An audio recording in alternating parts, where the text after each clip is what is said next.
Okay, this is a recipe for 16, and I need to adjust it for 12. So it's something called the unitary method, to go back to 1 and then multiply up. So really this bit here is just a helpful piece of scaffolding to get you from the question to the final answer. So what I need to do is, in each of these cases, I'm going to need to divide by 16. So it's going to be 12.5 here, 9.375, 2.5, and 0.9375. So that's for one person, and then I'm just going to multiply that up by 12, and that gives me 150 grams, 112.5 grams, 30 milliliters, and 11.25 milliliters. I mean, there is another method of doing it. You've got 12/16ths of the original amount, right? So you could just take the 200 and times it by 12/16ths, which is the same as 200 times by 3/4. So you could do that, and that is the same thing. Each time it's just timesing. So you could go straight to timesing it by 3/4. Or you could do the unitary method, which is to find out for 1 and then multiply it up. Next question is your basic ratio division. Whenever you've got a ratio question, you ask yourself, how much is one part worth? These are 8 parts. Okay, so I've got 32. If I divide it by 8, it gives me 4 per part.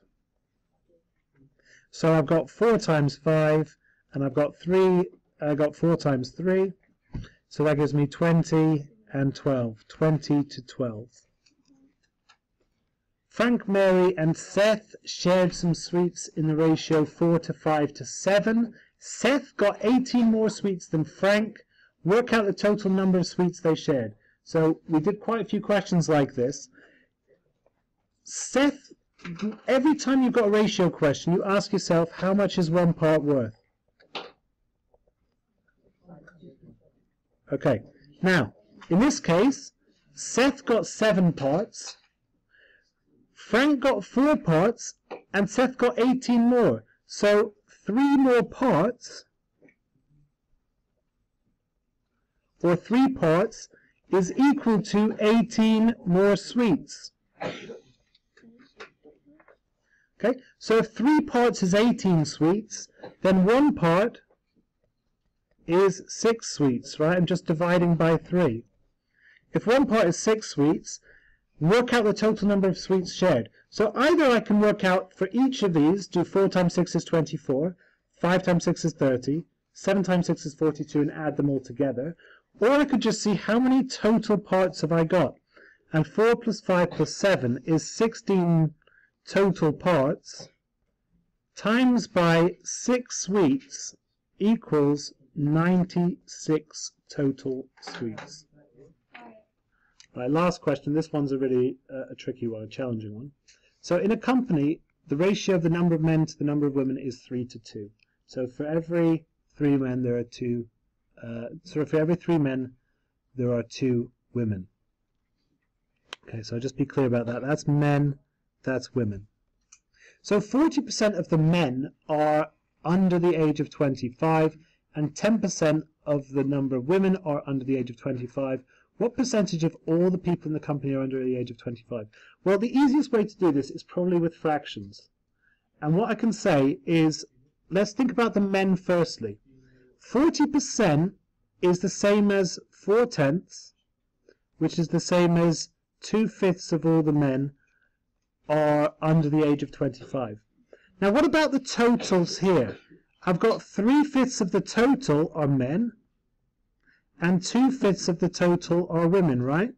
Because I know about, if this is 3, it's 3 out of 5 parts men, 2 out of 5 parts women. So 3/5 are men, and 2/5 are women. 2/5 of the men are under 25, and 1/10 of the women are under 25. So I think it's probably easiest to work fractions with this. You could do it either with fractions, decimals, or percentages. But I just think working with fractions is easiest. So, for the men,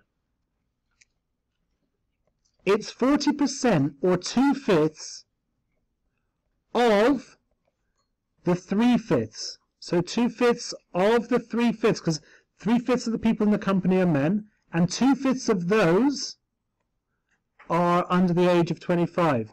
Now, if you have of, it's the same thing as them being multiplied, right?